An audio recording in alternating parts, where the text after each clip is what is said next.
Hello दोस्तों, समाज वाटिका channel में आप सबों का स्वागत है। मैं विमल सर। आज हम बिहार बोर्ड एनसीईआरटी बुक कक्षा 7 विषय इतिहास के अध्याय नंबर 2 को देखेंगे।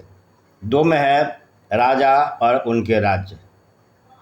आगे बढ़ने से आप पहले आपसे रिक्वेस्ट है कि आप इस चैनल को सब्सक्राइब कर दें तथा इस वीडियो को लाइक और शेयर भी जरूर करें। तो सीधे चलते हैं इसके अध्याय पर। 7वीं शताब्दी के बाद कई राजवंशों का उदय हुआ। मानचित्र 1 में उपमहाद्वीप के विभिन्न हिस्सों में 7वीं से 12वीं शताब्दी के बीच शासन करने वाले प्रमुख राजवंशों को दिखाया गया है। देखिए, जो प्रमुख जो राजवंश तथा उसके साम्राज्य का जो विस्तार है वह, जिसमें इस मानचित्र में गुर्जर, प्रतिहार, राष्ट्रकूट, चोल, पाल एवं चौहानों के स्थान का निर्धारण जो किया गया है, और इसको हम देखते हैं मैप में कि कहाँ तक इसका विस्तार है। यह जो दिया हुआ है वह पूरा जो है यह गुर्जर प्रतिहार का जो क्षेत्र है। उसके बाद यहाँ पूरब में पाल का है, इधर यह जो है वह चालुक्य क्षेत्र का, और इधर जो है वह राष्ट्रकूट का, और नीचे जो है वह चोल वंश का है।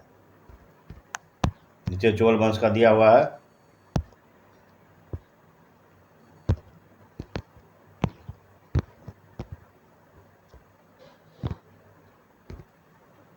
आगे नए राजवंशों का उदय। 7वीं सदी आते आते उपमहाद्वीप के विभिन्न भागों में बड़े भूस्वामी और योद्धा सरदार अस्तित्व में आ चुके थे।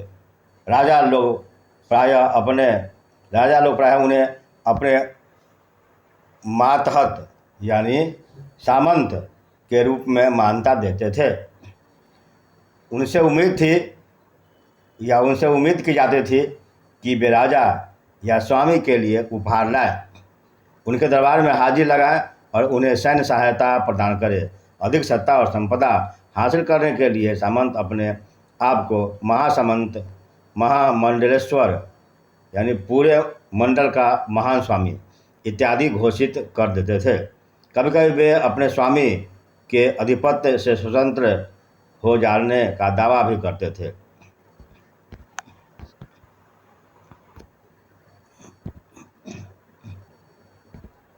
इस तरह का एक उदाहरण दक्कन में राष्ट्रकूटों का था। शुरुआत में वे कर्नाटक के चालुक्य राजाओं के अधीनस्थ थे।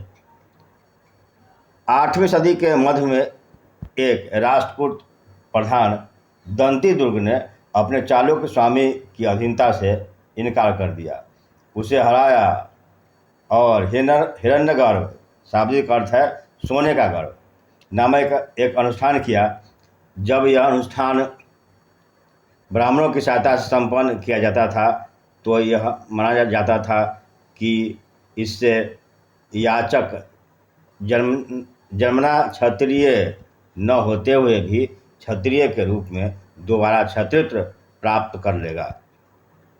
कुछ अन्य उदाहरणों में उद्यमी परिवारों के पुरुष ने अपनी राजशाही कायम करने के लिए सैन्य कौशल का इस्तेमाल किया। मिसाल के तौर पर कदम्ब मयूर शर्मन और गुर्जर प्रतिहार हरिश्चंद्र ब्राह्मण थे। उन्होंने अपने परंपरागत पेशों को छोड़कर शस्त्र को अपना लिया और क्रमशः कर्नाटक, राजस्थान में अपने राज्य सफलतापूर्वक स्थापित किए। यहाँ जो दिया हुआ है वह एलोरा की गुफा नंबर 15 का इसमें भित्ति चित्र दिया हुआ है, जिसमें विष्णु नरसिंह अर्थात पुरुष सिंह के रूप में दिखाया गया है। यह राष्ट्रकूट काल की कृति है। यह जो इसमें दिखाया गया है,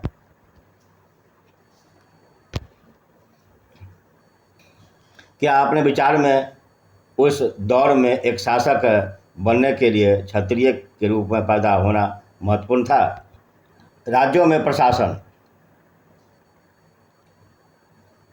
इन नए राजाओं में से कईयों ने महाराज धीराज राजाओं के राजा, त्रिभुवन चक्रवर्तीन, 3 भुवनों का स्वामी और इसी तरह अन्य भारी भरकम उपाधियां धारण की। लेकिन इस तरह के दावों के बावजूद वे अपने सामंतों और साथ ही साथ किसान, व्यापारी, ब्राह्मणों के संगठनों के साथ अपनी सत्ता की साझेदारी करते थे।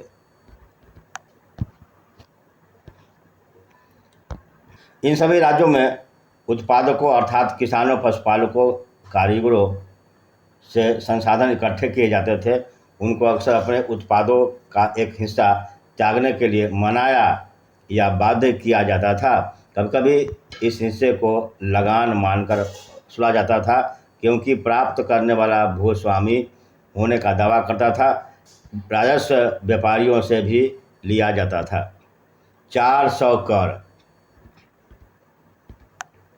400 कर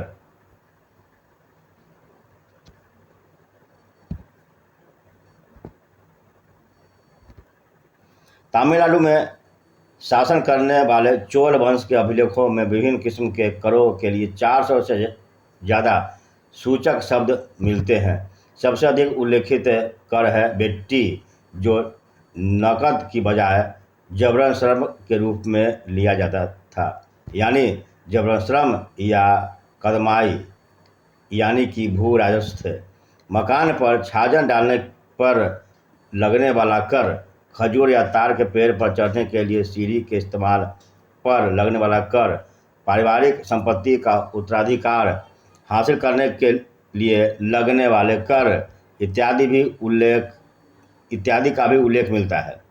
क्या आज इनमें से कोई कर असुले जाते हैं?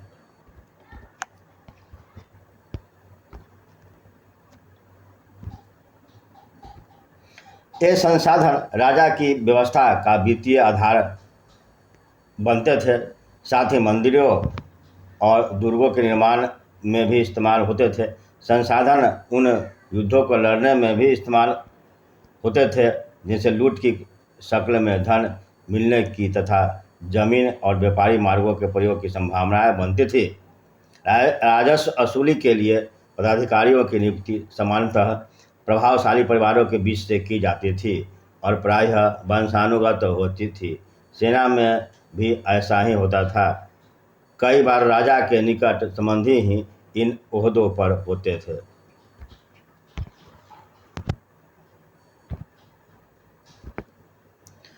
प्रशस्तियाँ और भूमि अनुदान। प्रशस्तियों में ऐसे ब्यौरे होते थे जो शब्द सत्य नहीं भी हो सकते हैं, लेकिन ये प्रशस्तियाँ हमें बताती हैं कि शासक खुद को कैसा दर्शाना चाहते थे। मिसाल के लिए शूरवीर विजयी योद्धा के रूप में ये विद्वान ब्राह्मणों द्वारा रची गई थी, जो अक्सर प्रशासन में मदद करते थे।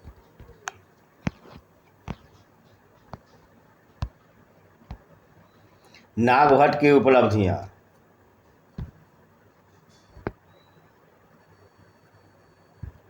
कई शासकों ने प्रशस्तियों में अपनी उपलब्धियों का बखान किया है। आपने पिछले साल गुप्त शासक समुद्रगुप्त की प्रशस्तियों के बारे में पढ़ा है।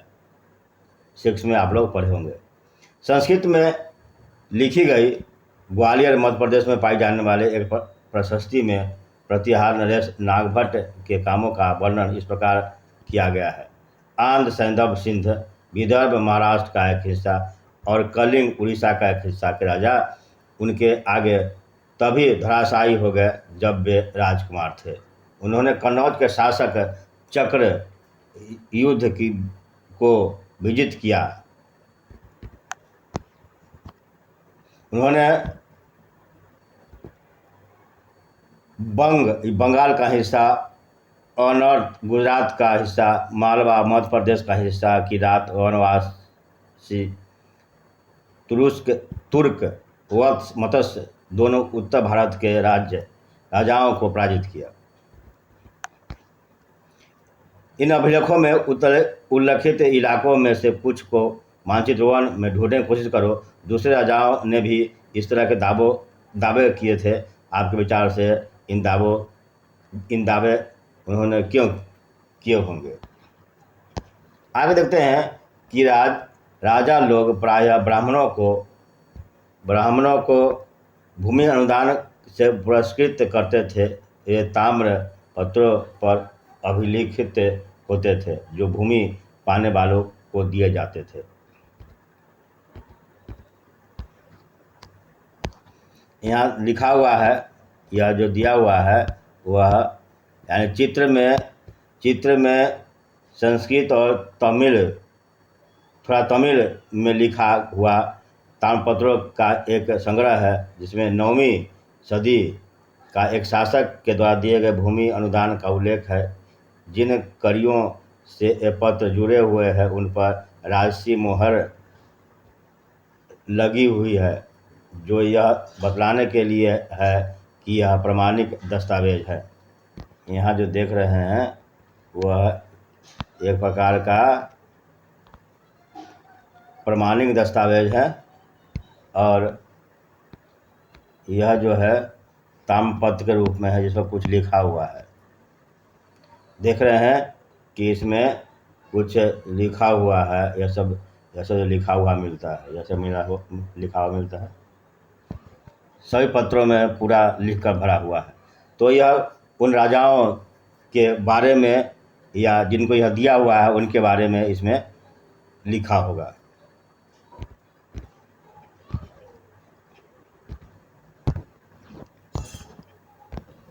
आगे इसमें दिया हुआ है भूमि के साथ क्या क्या दिया जाता था। तो इसमें हमको देखना है कि जिन्हें दान के रूप में या अन्य किसी प्रकार से जमीन दिया जाता था उसमें किस बातों का वर्णन किया जाता था। यह चोलों के द्वारा दिए गए एक भूमि अनुदान के तमिल भाग का एक अंश है। हमने मिट्टी के मेरे बनाकर साथ ही कांटेदार झाड़ियाँ लगाकर भूमि की सीमाओं को चिन्हित कर दिया है। इस भूमि पर ये चीज़ें हैं, यानी फलदार वृक्ष, पानी, भूमि, बगीचे, फलोद्यान, पेड़, कुएं, खुली जगह, चरागाह, एक गांव, भौवी, चबूतरे, नहरें, खाइयाँ, नदियाँ, दलदली भूमि, हौज, अन्नागार, मछलियों के तालाब, मधुमक्खियों के छत्ते और गहरी झीलें। जिसे यह भूमि मिलती है वह इससे कर वसूली कर सकता है। वह न्यायाधिकारियों द्वारा जुर्माने के तौर पर लगाया गया कर वसूल सकता है। पान के पत्तों पर लगने वाला कर, बुने हुए कपड़ों पर लगने वाला कर, साथ ही साथ वाहनों पर लगने वाला कर वसूल सकता है। वह पक्की ईंटों से बनी ऊपरी माले पर बड़े कमरे बनवा सकता है और छोटे और बड़े कुएं खुदवा सकता है। पेड़ और कांटेदार झाड़ियाँ लगवा सकता है। जरूरी हो तो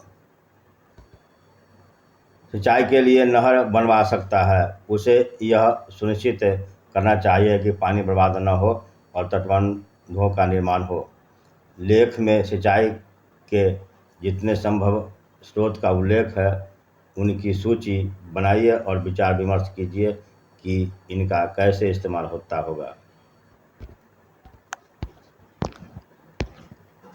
आगे इसमें है ब्राह्मी, यानी 12वीं शताब्दी में एक बृहत संस्कृत वाक्य भी रचा गया, जिसमें कश्मीर पर शासन करने वाले राजाओं का इतिहास दर्ज है। इन्हें कल्हण नामक एक रचनाकार द्वारा रचा गया है। कल्हण ने अपना वृत्तांत लिखने के लिए शिलालेखों, दस्तावेजों, प्रत्यक्षदर्शियों के वर्णन और पहले के इतिहासों समेत अनेक तरह के स्रोतों का इस्तेमाल किया। प्रशस्तियों के लेखकों से भिन्न वह अक्सर शासकों और उनकी नीतियों के बारे में आलोचनात्मक रुख दिखलाता है। इसलिए 12वीं सदी के लिए यह असाधारण ग्रंथ था। तो इसी के साथ हमारा आज का यह वीडियो समाप्त होते हैं, और बाकी के जो अनुच्छेद है इस चैप्टर के, इसके लिए हम अगले वीडियो में मिलेंगे। तो मिलते हैं अगले वीडियो में, तब तक के लिए जय हिंद, जय भारत।